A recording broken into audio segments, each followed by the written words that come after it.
හරි අපි කතා කරේ මේ නයිට්‍රේට් අපි මෙලි ලියාගත්තා කියලා හිතනවා. මුලින්ම අපි ආහාර පරිරක්ෂණයේදී NO3 සෑදීමට හොරහා වෙඩි බෙහෙත් නිපදවීමට NO3 සෑදීමට ඊට පස්සේ ඡායාරූප පටල හා කඩදාසි නිපදවීමට ඡායාරූප පටල හා කඩදාසි සඳහා අපි හදන සිල්වර් නයිට්‍රේට් AgNO3 මේ ඔක්කොම නයිට්‍රේට් සියල්ලම ගන්නෙ නයිට්‍රික් අම්ලය හරහා. ඒ නිසා මේවා හදන්න අවශ්‍යයි. අපි ලියනවා ඡායාරූප පටල හා කඩදාසි නිපදවීමට අවශ්‍ය AgNO3 සෑදීමට භාවිත කරයි. දාගනී. ඊළඟට ඔයගොල්ලෝ අහලා සමහරට ඔය මේ පෑස්සුම් කටයුතු කරනකොට මේ පෑස්සුම් පෘෂ්ඨ පිරිසුදු කරන්න. හරි ලෝහ පෘෂ්ඨ පිරිසුදු කරන්න භාවිත කරනවා. විශේෂයෙන් ඔය වාහන නිෂ්පාදනයක මෝටර නිෂ්පාදනය කරනකොට ඔය අපි මේ ලෝහ පිරියම් කරනකොට ඔය පිරිසුදු කරන්න භාවිත කරනවා නයිට්‍රික් අම්ලය ගිල්වලා ඒ ලෝහ පෘෂ්ඨ පිරිසුදු කරලා තමයි ඊට පස්සේ ආලේපන නැත්නම් තින්ත ආලේපන කිරීමට යවන්නේ. එහෙම පිරිසුදු කරන නිසා අපිට ලියන්න පුළුවන් ලෝහ පෘෂ්ඨ පිරිසුදු කිරීමට ඒකත් භාවිත කරනවා. හරි ලෝහ පෘෂ්ඨ පිරිසුදු කිරීමට ඊළඟට රාජ අම්ලය සෑදීමට භාවිත කරයි. රාජ අම්ලය කියලා කියන්නේ නයිට්‍රික් සහ HCl අම්ල දෙක මිශ්‍ර කරලා හදනවා අම්ලයක්. ඒක රාජ අම්ලය කියලා කියන්නේ ඒක සාමාන්‍යයෙන් ඔය රත්රන් වගේ ලෝහ දිය කරන්න භාවිත කරන අම්ලයක්. සාමාන්‍යයෙන් ඔය රත්රන් වගේ HCl වගේ අම්ලේ පමණක් දිය වෙන්නේ නැහැ. ඊට වඩා ගොඩක් සාන්ද්‍රණය වැඩි ප්‍රබලතාවය වැඩි අම්ලයක් හදා ගන්න ඕනේ. ඒකට රාජ අම්ලය භාවිත කරනවා. ඉතින් රාජ අම්ලය නිපදවන්න නයිට්‍රික් අත්‍යවශ්‍යයි. ඒ නිසා ඒක කතා කරනවා. හරි. මොනවා තමයි නයිට්‍රික් අම්ලය භාවිත ළමයි. ඉතින් ඒ නිසා නයිට්‍රික් අම්ලය අපි නිෂ්පාදන ක්‍රියාවලිය බලමු. නයිට්‍රික් අම්ල නිපදවන්න ගියන් පස්සේ මම කලින් කිව්වා මේක සරලව අපිට නයිට්‍රජන් වායුව අපිට හිතෙනවා සමහරට වායු වල නයිට්‍රජන් තියෙන හින්දා ඒක අරගෙන ක්‍රියා කරනවා ඇති කියලා. නමුත් ඕගොල්ලෝ දන්නවා අහලත් තියෙනවා වායු ගෝලයේ තියෙන නයිට්‍රජන් සාමාන්‍යයෙන් O2 එක්ක ප්‍රතික්‍රියා කරන්නේ කුණු ගහන වෙලාවට.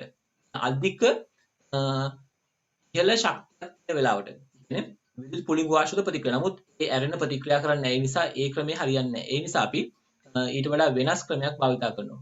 හරි. අපි ඇමෝනියා වායුව අරගෙන ඇමෝනියා වාතය සහ ජලය අරගෙන අපි ප්‍රතික්‍රියාව සිදු කරගෙන යනවා. ඒක තමයි කියන හදන්නේ. හරි. යනකො කරලියන්න. නයිට්‍රික් අම්ලය නිපදවීම සඳහා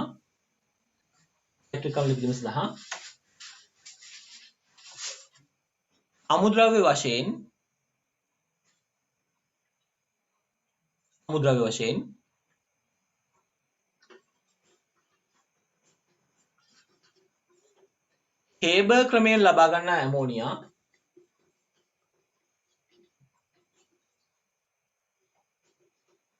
හේබර් ක්‍රමයෙන් ලබා ගන්නා ඇමෝනියා වායුව වාතය ජලය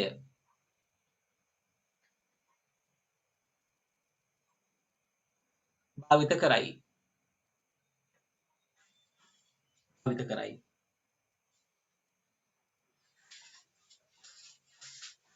හරි. මුලින්ම ළමයි ප්‍රතික්‍රියා පිළිවෙල අපි කතා කරනවා. මුලින්ම කරන්නේ ඇමෝනියා වායුව තමයි මුලින්ම ගන්නෙ. ඇමෝනියා වායුව වාතයත් එක්ක රත් කරනවා. සාමාන්‍ය සෙල්සියස් 850ට වගේ උෂ්ණ රත් කරනවා. 850 900 අතර රත් කරන ඇමෝනියා සමග වාතය. ඒතකොට ඇමෝනියා ළමයි ඔක්සිකරණය වෙනවා නයිට්‍රික් ඔක්සයිඩ් බවට ජල වාෂ්පත් හැදෙනවා. ඔන්න ඔය ක්‍රියාව තමයි මුලින්ම කරන්නේ. ඉහළ උෂ්ණයට රත් කිරීමක් කරන්න අවශ්‍යයි. පළමු කුටීරයේදී. ඒ නිසා ඇමෝනියා ඔක්සිකරණය වෙන අපි ප්‍රතික්‍රියාව පළවෙනි පියවර ලියනවා මෙහෙම. ඒක වෙන්නේ ඇමෝනියා NH3 වායුව O2 එක්ක ප්‍රතික්‍රියා කරනවා. වාතයේ තියෙන ඔක්සිජන් ප්‍රතික්‍රියා කරලා NO නයිට්‍රික් ඔක්සයිඩ් වායුවයි ජල වාෂ්පයි හදා ගන්න පුළුවන් ඉහළ උෂ්ණත්වයේදී. ඕක තමයි පළවෙනි ප්‍රතික්‍රියාව. මේකේදී ඇමෝනියා 4ක් අවශ්‍යයි ඔක්සිජන් 5ක් එක්ක. එතකොට NO 4ක් ලැබෙනවා ජල වාෂ්ප 6ක් ලැබෙනවා. මේ විදිහට ප්‍රතික්‍රියාව සිදු වෙනවා. මේ පළවෙනි ප්‍රතික්‍රියාව මේක රත් කරන්න අවශ්‍යයි සාමාන්‍ය සෙල්සියස් 850 900 අතර ඉහළ උෂ්ණ රත් කරනවා. එතකොට තමයි මේ ප්‍රතික්‍රියාව සිදු වෙන්නේ. පළවෙනි ප්‍රතික්‍රියාව බොහොම ඉහළ උෂ්ණ රත් කරනවා. හරි. ඊළඟට ළමයි මෙතනින් හැදෙනවනේ මේ NO කියන එක නා. අහගෙන හරියට ඉන්න මේ NO කියන වායුව තමයි අපි නයිට්‍රික් බවට පරිවර්තනය කරන්නේ. මුලින්ම මේ නයිට්‍රජන්ගේ ඔක්සිකරණ අංකය තියෙන්නේ ඍණ 3. අපි එයාව NO බවට පත් කරනකොට ඒක ධන 2 දක්වා වැඩි වෙනවා. ඍණ 3 නයිට්‍රජන් ධන 2ට ඔක්සිකරණය වෙනවා. ඊළඟ පියවරකදී කරන්නේ නයිට්‍රික් ඔක්සයිඩ් NO කියන එක නා තව පියවරක් ඉස්සරහට ඔක්සිකරණය කරන එක. බලන්නකෝ. ආයසරයක් වාතයේ මෙයව ප්‍රතික්‍රියා කරනවා. එතකොට මේකෙදී NO2 බවට පත් වෙනවා. NO දෙකක් O2 එකක් එක්ක NO2 වායු බවට පත් වෙනවා. ඊළඟට අපි කරන්නේ හදාගත්ත NO2 වායුවයි තවදුරටත් O2 වායුවයි ජල වාෂ්පය එකතු කරලා අපි මේක නයිට්‍රික් අම්ල බවට පත් කරනවා. මෙහෙම. එතන NO2 ටිකයි O2 ටිකකුයි ජලයයි ප්‍රතික්‍රියා කරවලා NO3 අම්ලය බවට පත් කරනවා. හරි. ඔන්න ඔක තමයි අවසාන ක්‍රියාවලිය වෙන්නේ. හරි. NO2යි O2යි ජලය එකතු කරලා අපි අන්තිමේදී HNO3 බවට පත් කරනවා. එතකොට NO2 අපිට මෙතන 4ක් අවශ්‍යයි. ඊපස්සේ O2 අපිට එකයි ඕනේ, ජලය දෙකක් ඕනේ. හරි. එතකොට 4ක් HNO3 හදාගන්න පුළුවන්. හරිද? ඔන්න ඔය විදිහට නයිට්‍රික් අම්ලය බවට පත් වෙනවා. බලන්න මේ ක්‍රියාවලිය. මේ ක්‍රියාවලියේදී අපි කරගන්නේ නයිට්‍රජන්ගේ ඔක්සයිඩ් හදා ගන්න ඕනේ. ඒක තමයි සාමාන්‍ය නයිට්‍රජන් වාතය දහනය කළ කරන්න බෑ. ඒකට හේතුව ඒ ප්‍රතික්‍රියාව අධික තාපයක් නැත්නම් අධික ශක්තියක් අවශ්‍ය ප්‍රතික්‍රියාවක්. ඒ නිසා ඒ තාපය අපිට ලේසියෙන් සපයන්න බෑ. ඒ නිසා අපි ඊට වඩා පහසු ක්‍රමයක් භාවිත කරන ඇමෝනියා වාතය ඔක්සිකරණය කරනවා. ඒකලා නයිට්‍රික් ඔක්සයිඩ් හදා ගන්නවා. නයිට්‍රික් ඔක්සයිඩ් නැවත O2 එක්ක ප්‍රතික්‍රියා කළා නයිට්‍රජන් ඩයොක්සයිඩ් කරනවා.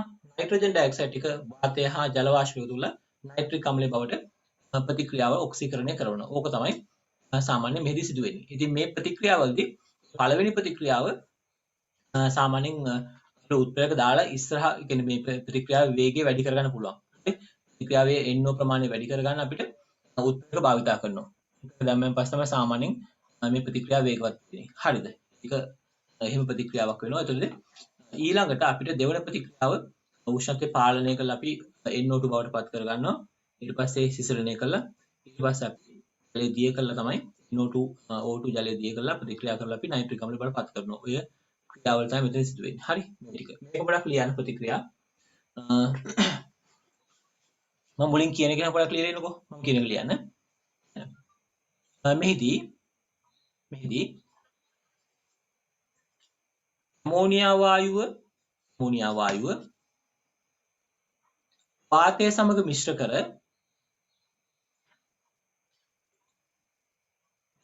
මිශ්‍ර කර සෙල්සියස් 800ත් 850ත් අතර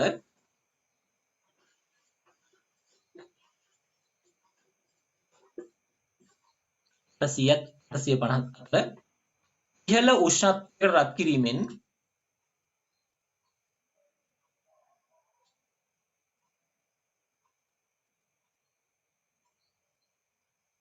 ඉහළ උෂ්ණත්වයකට රත් කිරීමෙන් 97ක පමණ ඵලදාවක් 97ක පමණ NO ඵලදාවක් ලබා ගනී.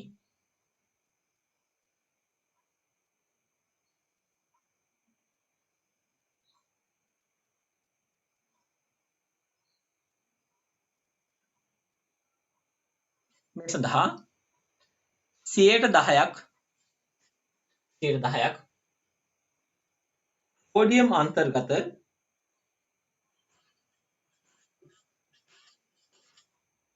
රෝඩියම් RH රෝඩියම් කියන මේ ලෝහය RH කියලා පිළියන්නේ 10%ක් රෝඩියම් අන්තර්ගත පැලේඩියම් උත්ප්‍රේරක යොදයි.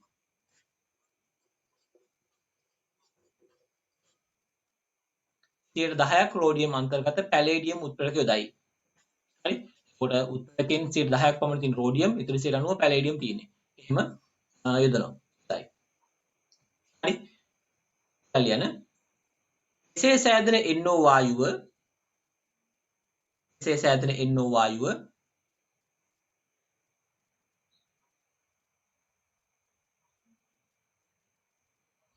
සෙල්සියස්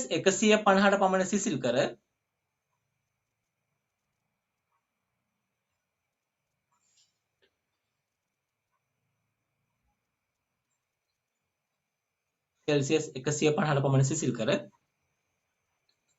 තවදුරටත් වාතයේ ඔක්සිකරණය කර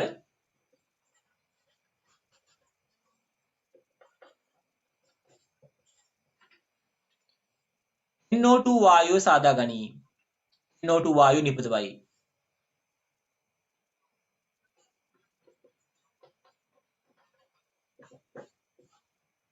NO2 වායුව නිපදවා ගනී.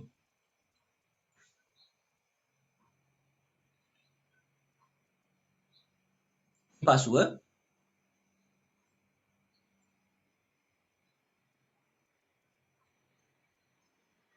ලැබෙන NO2 වායුව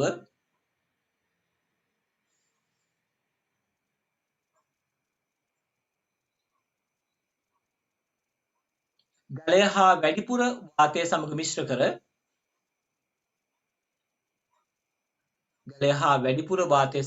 කර නයිට්‍රික් අම්ලය බවට කරවයි. HNO3 අම්ලය බවට කරවයි.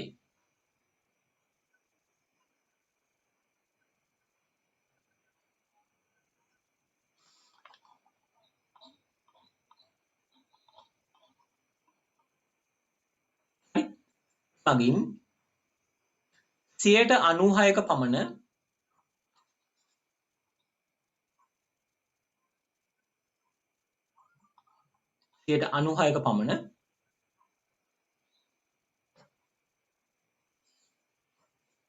නයිට්‍රික් අම්ල පළදාවක්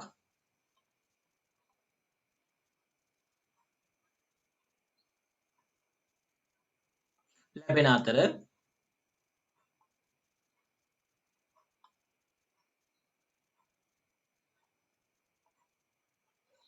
ඒ සඳහා NO2 වායු මිශ්‍රණය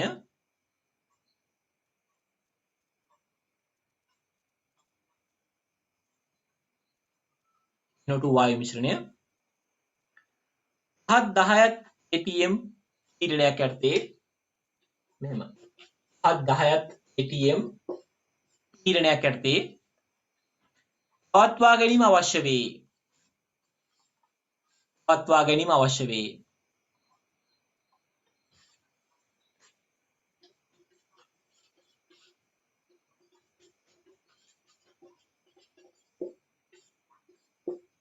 හරි, පවත්වා ගැනීම අවශ්‍ය වේ. හරි, ඔයගොල්ලෝ දැන් මේ ප්‍රතික්‍රියා තුන ලියන්න. හරි, මේක හැමෝටම පේන විදිහට උඩ තියෙන මේ ප්‍රතික්‍රියාව කියලා ගහලම වෙන් කරලා තිනවා. දෙවන ප්‍රතික්‍රියාව ඊට පස්සේ ඉරක් ගහලා වෙන් කරා. තුන්වෙනි ප්‍රතික්‍රියාව යට තියෙන. හරි, ඒ ප්‍රතික්‍රියාව එහෙම තත්වයක් නැහැ. උඩ තමයි තත්ව තියෙන. හරි, මේකේ රෝඩියම් පැලිලි මුත්‍රායක එක්ක 800 850 උෂ්ණත්වය රත් කරනවා. එතකොට අපිට NO ලැබෙනවා. ඊට පස්සේ අපි ඒක O2 එක ආය රත් කරනවා ප්‍රතික්‍රියා කරන 150 සෙල්සියස් වලදී. අපිට NO2 ලැබෙනවා. NO2 අපි O2 සහ වැඩිපුර ජලය සහ වැඩිපුර වාතය සමග ප්‍රතික්‍රියා කරලා නයිට්‍රික් අම්ල ලබා ගන්නවා. ඔක තමයි ප්‍රතික්‍රියා තුන. මේ ප්‍රතික්‍රියා තුන තමයි අපේ දැනුමට අවශ්‍ය වෙන්නේ. අපිට අවශ්‍ය වෙන ඔක තියාගන්න ඕන වෙනවා.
හරි.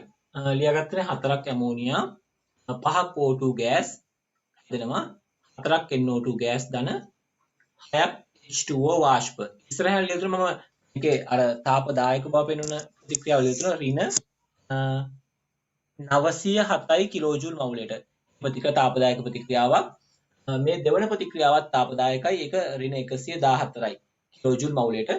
ඉතින් දෙකක් NO ගෑස් ධන O2 ගෑස් හදනවා දෙකක් NO2 ගෑස්. එතන උෂ්ණත්වය 150 සෙල්සියස් පවත්වා ගන්න 5.10යි ATM පීඩනය පවත්වා ගන්නවා මේ මිශ්‍රණය. මේ අවසාන ප්‍රතික්‍රියා හතරක් NO2 ගෑස් පේනවා ඔයගලන්ට O2 ගෑස් දෙකක් H2O ලික්විඩ් හතරක් HNO3 AQ භෞතික අවස්ථාව මේකේ AQ ළමයි අන්තිම එකේ AQ හරි එතකොට ඩ්‍රා කියන්නේ ජලීය නයිට්‍රික් අම්ල මිශ්‍රණයක් ලබා ගන්න පුළුවන් 96ක් පමණ ඵලදාව ලැබෙනවා. ඒ කියන්නේ 4ක් තමයි අපතේ යන්නේ. හරිද? 96ක ඵලදාවක් ලබා ගන්න පුළුවන් මේ තත්ත්වයන්ට. හරි. ඕක තමයි නයිට්‍රික් නිෂ්පාදනය ළමයි මූලික ක්‍රමවේදය. ඔච්චරයි. ඔය ටික මතක තියාගන්න ඕමනයි. ප්‍රතික්‍රියා ටික අහන උපල විභාගයේ ප්‍රතික්‍රියා අහනවා අනිවාර්යයෙන්ම. ප්‍රතික්‍රියා ලියනකොට භෞතික තත්ත්වයක ලියන්න අත්‍යවශ්‍යයි. මම නොලිව්වොත් ලිව්වේ නෑ වගේ තමයි වැඩක් නෑ හොඳේ. නිසා භෞතික තත්ත්ව මතක තියාගන්න ඕනේ. ඔන්නෝක තමයි නයිට්‍රික් නිෂ්පාදනය. ඊට පස්සේ අපි කතා කරනවා ඊළඟ ප්‍රතික්‍රියාව මේ අද කතාන අපි අවසාන ප්‍රතික්‍රියාව සල්ෆියුරික් නිෂ්පාදනය.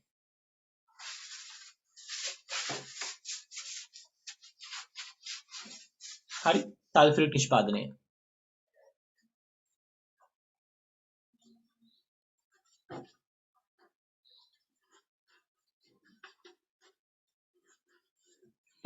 සල්ෆියුරික් මේක අපි කියන්නේ ස්පර්ශ ක්‍රමය.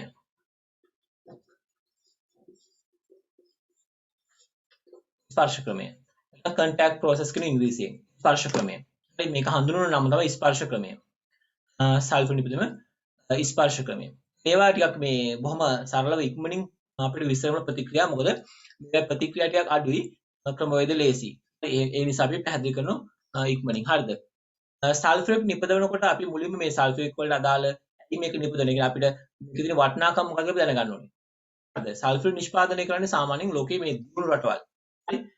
ටිකක් සීඝ්‍රයෙන් දියුණු රටවල් තමයි මේ කර්මාන්ත බොහොමයක් කරන්නේ. හේතුව කර්මාන්තවල තියෙන මේ ආරක්ෂිත බව නැත්නම් ක්‍රමවේද තාක්ෂණය ඒගොල්ලෝ ගාව තමයි තියෙන්නේ. අපේ වගේ රටවලට මේක කරගන්න බැරි තාක්ෂණය දුර්වලයි. ඊට පස්සේ අමුද්‍රව්‍යත් හිඟයි. සල්ප වගේ අමුද්‍රව්‍ය අපි ගාව නැහැ. ඒ හින්දා මේ නිෂ්පාදනයක් අමාරුයි. මොකද අපිට කරන්න පුළුවන් කර්මාන්තයක් තියෙනවා. ඒවා අපි නොකර ඉන්නවා. ඒවත් කරුණා. සල්ෆියුරික් නිපදවන ළමයි මේ බොහොමයක් දියුණු රටවල් ඉන්දියාව වලට නිෂ්පාදනය කරනවා. සල්ෆියුරික් නිපදවන්න ගන්න ප්‍රධාන අමුද්‍රව්‍ය වන්නේ සල්ප.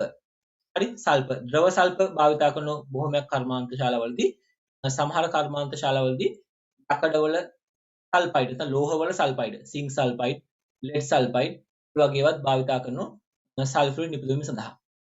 ඊළඟට වාතය භාවිතා කරනවා අනෙක් අමුද්‍රව්‍ය වශයෙන්. හරි ජලයත් අවශ්‍යයි. මේකට අවශ්‍ය අමුද්‍රව්‍ය තුනයි සල්ෆ අඩංගු khනිජයක් නැත්නම් යපස් සල්ප ද්‍රව සල්ප සහ වාතය සහ ජලය. නිසා ඔන්න ඔය අමුද්‍රව්‍ය තුන අවශ්‍යයි. සල්ප අඩංගු khනිජයක් ඕනේ, කො සල්ප ඕනේ, නැත්නම් ජලය ඊට පස්සේ වාතය. තුන තමයි අවශ්‍ය වෙන්නේ. හරි. මේ සල්ප වල හදාගන්න සල්ෆියුරික් වල භාවිත ළමයි සල්ෆියුරික් අවශ්‍ය වෙන්නේ ඇයි? සල්ෆියුරික් ගොඩක් කර්මාන්ත වලට අවශ්‍ය අමුද්‍රව්‍යයක්. හරි සල්ෆියුරිකුත් අවශ්‍යයි. සමහර පොහොර වල නිෂ්පාදනය කරන්න. පොහොර නිෂ්පාදනය කරන ඔය ඇමෝනියම් සල්ෆේට් වගේ වල සල්ෆේට් අවශ්‍යයි. ඒ නිසා වට ගන්නවා. ඊට පස්සේ රෙදි පිළ නිෂ්පාදනය කරන්න, කෙන්දි වර්ග නිෂ්පාදනය කරන්න. ඒ වගේ දේවල් වලට සල්ෆියුරික් අත්‍යවශ්‍ය වෙනවා. ඒ හින්දා ඊට පස්සේ බැටරි වල අපි ගන්න ඔය අපි දින EM ඇකියුමුලේටර් සාමාන්‍ය ඔය වාහන වල බැටරි තියෙන්නේ. ඒ බැටරියේ භාවිතා කරන විදුලි විච්ඡේදය සල්ෆියුරික් අම්ලය වෙනවා. අන්න ඒ වගේ දේවල් ගොඩකට සල්ෆියුරික් ඕනේ. අපි ලියමුකෝ එන සල්ෆියුරික් අම්ලය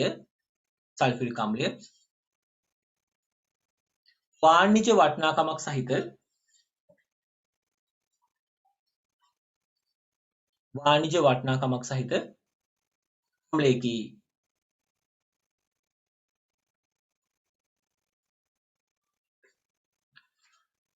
වාණිජ වටිනාකමක් සහිත අම්ලයකි. ෆොස්ෆේට් පොහොර නිෂ්පාදනය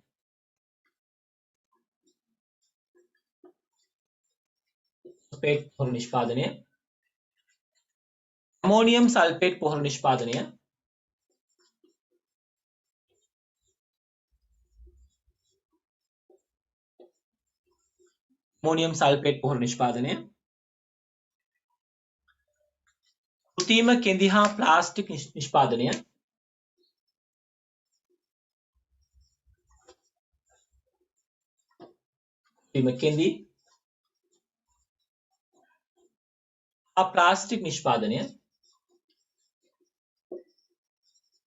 ප්ලාස්ටික් නිෂ්පාදනය සායම් හා පුපුරන ද්‍රව්‍ය නිෂ්පාදනය. සායම් හා පුපුරන ද්‍රව්‍ය නිෂ්පාදනය.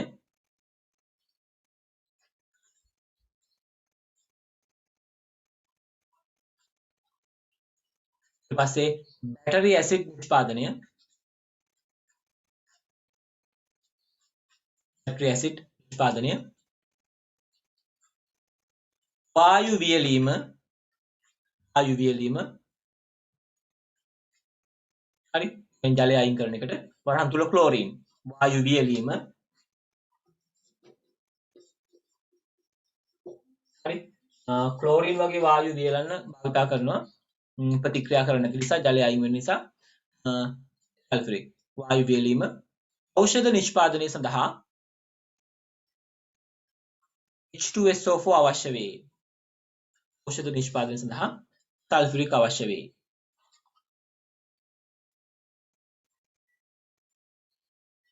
අපි අර ඕගනික් වලදී මේ උත්ප්‍රේරකයක් ලෙස සුළු වශයෙන් භාවිත කරනවා. ඒවා සමහර ප්‍රතික්‍රියා වලට සල්ෆරික් භාවිත කරනවා උත්ප්‍රේරක ලෙස. එහෙමත් ඕන ලියන්න පුළුවන්. ප්‍රතික්‍රියා උත්පන්න කරන්න කියලා ලියන්න පුළුවන්. සමහර ප්‍රතික්‍රියාවක් අවශ්‍යයි. විද්‍යාගාර භාවිත සඳහා ඒවත් ලියත හැකි. මම ලිව්වේ ඥාන වශයෙන් විශාල ලෙස කාර්මිකව භාවිත කරන ප්‍රතික්‍රියා ලිව්වේ. ඕගොල්ලෝ කියන විදිහට උත්ප්‍රේරක වශයෙන් නැත්නම් සාමාන්‍ය විද්‍යාගාර භාවිත සඳහා කියලා ලියනත් පුළුවන්. එක කිසි වැරද්දක් නැහැ. ලකුණු හම්බ වෙනවා. හරි. විද්‍යාගාර භාවිත කිව්වොත් ඒක ලකුණු හම්බ වෙනවා ළමයි. ලියන්න පුළුවන්. හරි. ඊළඟ මම කතා කරන කොහොමද මේ සල්ෆර් නිෂ්පාදනය කරන්න කියන එක කතා කරන ක්‍රමවේදය කතා කරනවා.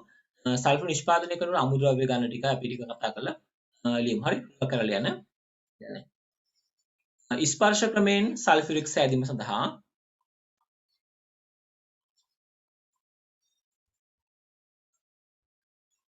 ස්පර්ශ ක්‍රමයෙන් සල්ෆිරික් අම්ලය සෑදීම සඳහා සල්ප හෝ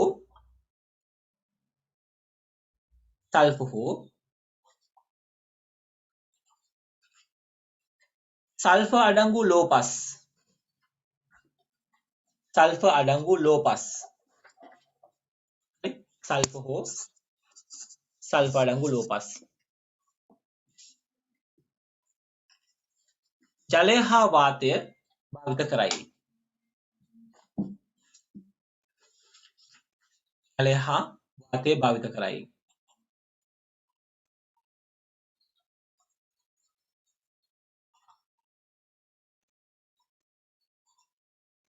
භාවිත කරයි. අර සල්ෆ අඩංගු ලෝපස් කියන එකට ඕන වරහන් තුල මේ අපිට ලෝපස් වර්ග කීපයක් තියෙන ලෝපස් අපි යකඩවල සල්ෆයිඩ් භාවිත කරනවා. හරි. මම ඒකත් පොඩක් ලියාගමු අපිට ඒකත් වැදගත් වෙයිනේ. හරි. මෙන්න මේ වගේ ලෝපස් මොනවාද? එකක් තමයි PbS lead sulfide, ICUS copper sulfide, ආපහු FeS. මේවා තමයි සල්ෆ අඩංගු ලෝපස්. හරි. එහෙම. තව ඉතඩෙනස් කත හැකි සිංක් සල්ෆයිඩ් වගේ ඒවාත් කත හැකි. මේවත් ලෝපස් වර්ග. මෙන්න මේවා ඔක්කොම යකඩ මේ සල්ප අඩංගු ලෝපස් හින්දා අපිට සල්ප හදා මේ කියන්නේ සල්ප මෙතනින් අපිට එළියට ගන්න පුළුවන්. ඒක භාවිත කරන සාමාන්‍ය මේවා දහනය කළ වාතයේ ඔක්සිජන් තුල දහනය කළා SO2 ලෙස එළියට ගන්න පුළුවන් අපිට මේකේ තියෙන සල්ප ටික. හින්දා එහෙම අපි භාවිත කරනවා. හරි. ඊට පස්සේ ප්‍රතික්‍රියා ක්‍රමවේදය කතා කරමු කොහොමද මේක කරන්නේ කියන එක. මුලින්ම ළමයි අපි මේ සල්ප වලින් පටන් ගත්තොත් සල්ප මුලින්ම වාතය දහනය කරනවා. හරි. සල්ප වාතය මුලින්ම දහනය කරනවා. දහනය කළා SO2 හදා ගන්නවා. බලන්නකෝ මේකත් බොහොම සරල ක්‍රියාවලියක් කියලා ඔයගොල්ලන්ට තේරෙවි මේක ලියනකොට. හරිද? මුලින්ම කරන්නේ සල්ප වාතය දහනය කිරීම. හරිද? පළවෙනි පියවරේ අපි සල්ප වාතය දහනය කරනවා. සල්ප ඝනය ධන O2 ගෑස් හැදෙනවා. SO2 gas. මේකට 아무තු තත්වයක් මොනවාක්වත් නැහැ. නිකම්ම සල්ප දහනය කරන්නයි තියෙන්නේ. සල්ප දහනය කරාම නිකම්ම SO2 වායුව හැදෙනවා. ඊට පස්සේ SO2 වායුව නැවත අපි වාතය එක්ක ප්‍රතික්‍රියා කරනවා. ඒක ළමයි ප්‍රත්‍යවර්ත ක්‍රියාවලියක්. මෙතන තත්ත්ව තියෙනවා භාවිතා කරන උෂ්ණත්ව තත්ත්ව තියෙනවා. ඒක ප්‍රත්‍යවර්ත ක්‍රියාවලියක්. ඒකෙදී SO3 වායුව නිපද වෙනවා. හරි. මේ ප්‍රතික්‍රියාව තාපදායක ක්‍රියාවලියක්. මේක අපි තත්ත්වයක් භාවිතා කරන මේකට සාමාන්‍යයෙන් ගන්න උෂ්ණත්වය සෙල්සියස් 450 උෂ්ණත්වය භාවිතා කරනවා. ඊට පස්සේ මේ ප්‍රතික්‍රියා පීඩනය සාමාන්‍ය 1 atm පීඩන ප්‍රමාණවත්. ඒ නිසා පීඩනය විශේෂයෙන් කියන්න ඕනෙත් නැහැ. පීඩනය එම පීඩනයෙන් භාවිත කරනවා. මොකද මේ ප්‍රත්‍යවර්ත ක්‍රියාවලියක් නිසා ප්‍රතික්‍රියාව ඉස්සරහ පැත්තට යොමු කරගන්න සුදුසු උෂ්ණත්වය 450 සෙල්සියස් පීඩනය සාමාන්‍ය වායුගෝලීය පීඩනය කියන්නේ 1.8 පීඩනය. උත්ප්‍රේරක වශයෙන් ගන්නවා වැනේඩියම්. හරි වැනේඩියම් නැත්නම් V2O5. හරි වැනේඩියම් ඔක්සයිඩ් V2O5 භාවිත කරන උත්ප්‍රේරක ලෙස ගන්නය.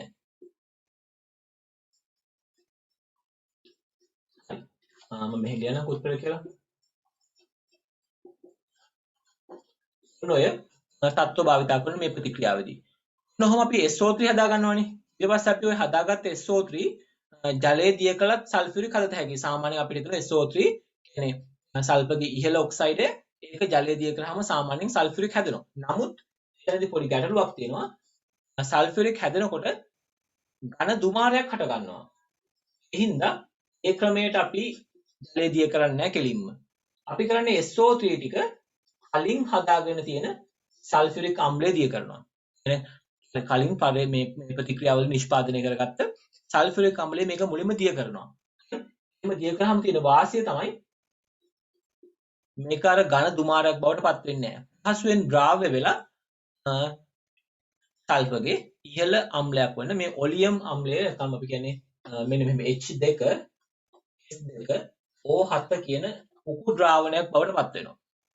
හරි H2SO7 කියන උකු මේ සල්ෆර්ගේ අම්ලයක් වෙන පයිරෝසල්ෆරික් බවට පත් වෙනවා. ඔන්න ඔය උකු සල්ෆරික් අම්ලය දැන් අපිට පුළුවන් ජලය දාලා සල්ෆරික් අම්ල අණු දෙකකට කඩා ගන්න පුළුවන්.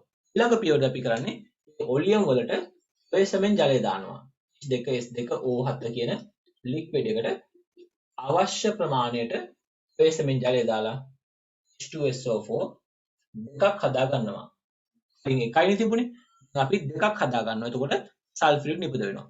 ඒක කරන්නේ මේ ක්‍රමවේදය කරන්නේ දැන් අපේ ගැනුම් කරු වෙන කර්මාන්ත ශාලාවේදී ගැනුම් කරු අපිට කියනවා මෙන්න මේ සාන්ද්‍රණයෙන් අපිට සල්ෆරික් දෙන්න කියලා. ඒතකොට අපි කරන්නේ මුලින්ම මේ හදාගන්න ඔලියම් වලට අවශ්‍ය ජලය ප්‍රමාණය කැල්කියුලේට් කරනවා. කොච්චර දාන්න ඕනද මේගොල්ලෝ ඉල්ලන සාන්ද්‍රණය දෙන කියලා. ඊට පස්සේ ඒකට අදාළව ජලය දාලා සාන්ද්‍රණියුත් සල්ෆරික් හදනවා. හදලා ඒගොල්ලන්ට ඉදිරිපත් කරනවා මෙන්න මේ ප්‍රමාණයක ඉදිරිපත් කරනවා. ඕක තමයි කර්මාන්තයේ ස්වභාවය. හරි කර්මාන්තයකට විදිහ උන්මේ ප්‍රතික්‍රියා ටික මතක තියන්න. මේ ප්‍රතික්‍රියා ටික හරි සරලයි. සල්ෆර් දහනය කරාම O2 එක SO2. SO2 O2 එක SO3. ඊළඟ එක පොඩ්ඩක් මතක තියාගන්න SO3 දන ජලය සල්ෆියුරික් නෙවෙයි SO3 දන H2SO4. එතන H2S2O7. අපි ඔලියම් නැත්තම් පයිරෝසල්ෆියුරික් කියලා කියනවා. සල්ෆර්ගේ ඉහළ අම්ලයක්. සල්ෆියුරික් වල ඇන්හයිඩ්‍රෝනික් උත් හරි. ඊළඟට ඒකට ජලය දැම්මහම සල්ෆියුරික් දෙකක් හැදෙනවා. ඔන්න ඔය ක්‍රියාවලිය තමයි ළමයි මෙතන සිදු කරන්නේ. හරි. අපි පොඩක් ඊළඟට ලියමු ලියන්න. මෙහිදී ද්‍රව සල්ප හෝ ද්‍රව සල්ප හරි සල්ෆර් ලික්විඩ් එක ගන්න විතර බොහලාට ද්‍රව සල්ප හෝ සල්ප අඩංගු යපස් සල්ප අඩංගු ලෝපස් සල්ප අඩංගු ලෝපස් වාතයේ රත් කර වාතයේ දහනය කර SO2 වායුව සාදා ගනී.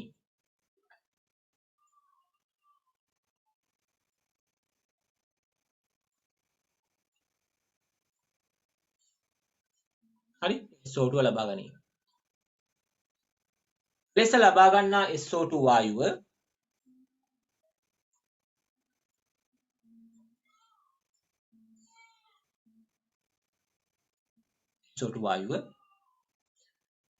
තවදුරටත් වාතය සමග ප්‍රතික්‍රියා කරවා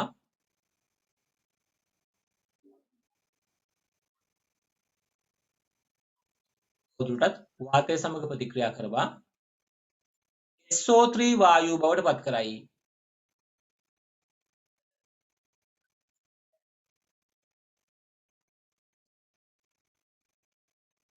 මේ ප්‍රත්‍යාවර්ත ප්‍රතික්‍රියාවක් වන අතර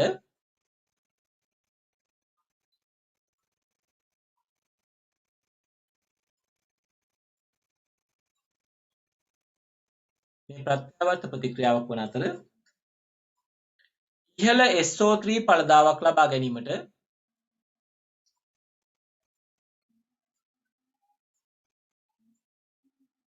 SO3 ඵලදාවක් ලබා ගැනීමට සෙල්සියස් 450 උෂ්ණත්වය භාවිත කරයි. සෙල්සියස් 450 උෂ්ණත්වය භාවිත කරයි.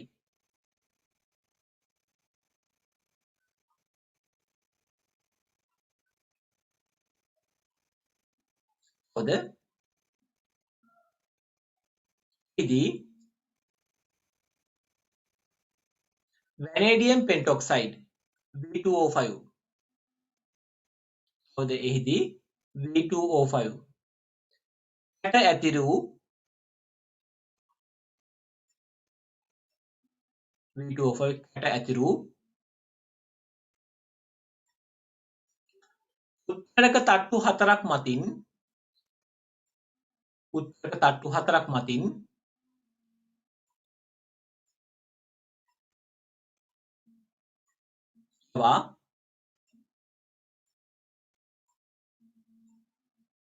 ප්‍රතික්‍රියාවේ කාර්යක්ෂමතාවය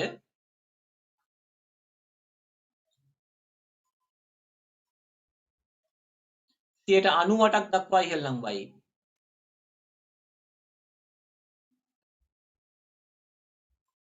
ඊට 98ක් දක්වා ඉහළ නංවයි.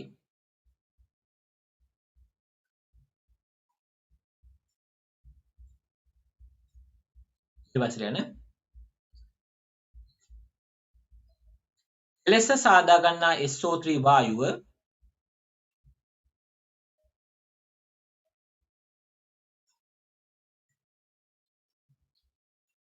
කලින් සාදාගත් සල්ෆියුරික් අම්ලයේ දිය කිරීමෙන්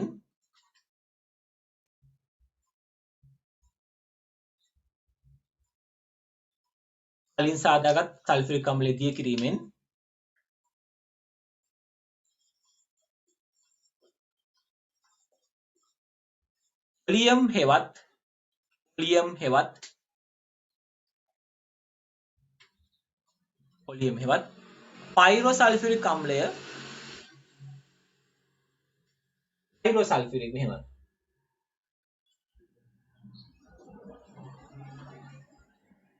පයිරෝසල්ෆියුරික් අම්ලය බවට පත් කරයි. මෙයා හරි.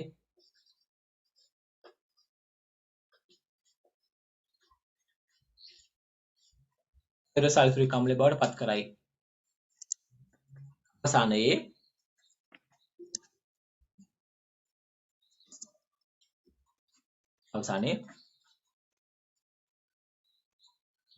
අවශ්‍ය පරිදි ජලය එකතු කර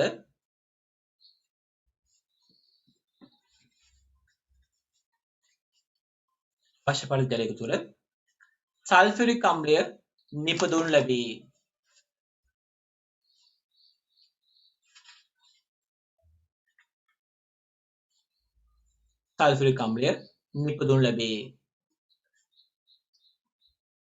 හරි. එච්චරයි. ඒතර මෙන්න මේ ටික ප්‍රතික්‍රියා ටික ලියා ගන්න ළමයි. හරි. ප්‍රතික්‍රියා සියල්ල ලියා ගන්න පැහැදිලිව.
හරි ළමයි. මේකේ මොනවා හරි ගැටලු තියෙනවා අහන්න මම ටිකක් ඉක්මනට කරා මේ කොටස් තුන දෙක ඉවර කරන නිසා. එතකොට අපි සල්ප වාතය දහනය කළ SO2 හදාගෙන තිනවා. SO2 O2 එක ප්‍රත්‍යාවර්ත ප්‍රතික්‍රියාවකින් SO3 හදනවා. හිතකර තත්ත්වය 450 සෙල්සියස් සහ ATM එක. ATM එක නොලියුවත් කමක් නැහැ මොකද වායු ගෝලීය පීඩනය කොහොමද ATM එකයිනේ. උත්ප්‍රේරකය V2O5 vanadium පෙන්ටොක්සයිඩ්.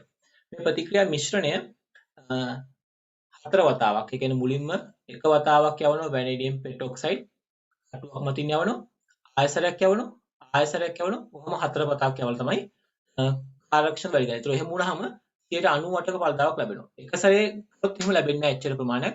එහෙම හතර වතාවක් යවුවාම තමයි ළමයි ඵලතාව වැඩි වෙන්නේ. ඒ විදිහ තමයි 98ක් SO3 බවට පත් කරගන්නේ. ඒතර ඒක ජලයේදී කළ පුළුවන් අපිට මේක මේ H2S2O7 බවට පත් කරන්න. හරි ජලය නෙවෙයි සල්ෆියුරික්. හරි. ඒතර මෙන්න මේකට අපි මේ H2S2O7 කියන්නේ මේ පයිරෝසල්ෆියුරික්. ඊට ඔලියම් කියලාත් කියනවා. ඔලියම් සිංහල ලියනවා. හරි. ඔලියම් කියලාත් කියනවා. පයිරෝසල්ෆියුරික් වලට. එච්චරයි. මේ එතනදී දැනගන්න ඕන දෙයක් තියෙනවා. අපි භාවිතා කරන SO3 ජලය දිය කිරීම නොකරන්නේ එතන දුමාරයක් ඇති වෙනවා, සල්ෆියුරික් දුමාරයක්. ඒ දුමාරය නැවත සල්ෆියුරික් බවට පත් කරන්න අමාරුයි. දුමක් අපිට නැවත අපිට ඒක ද්‍රව තත්ත්වයට ගේන්න අමාරු හින්දා ඒ වඩා පහසුයි මේක සල්ෆියුරික් වල කලින් හදපු සල්ෆර් දිය කරලා මේ බවට පත් කරන එක. ඒක මතක තියාගන්න. අපි එක් පොඩක් ඕන යට ලියන්න. යට ලියාගන්න. මෙහිදී SO3 වායුව ජලයේ දිය කළහොත්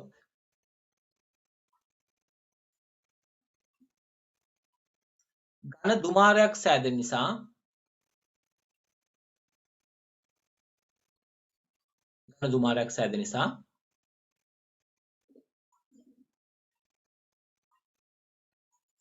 නැවත සල්ෆියුරික් බවට පත් කිරීම පහසු වේ.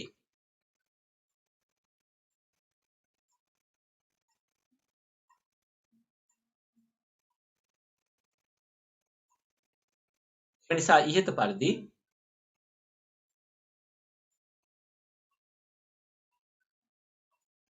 සල්ෆියුරික් දිය කර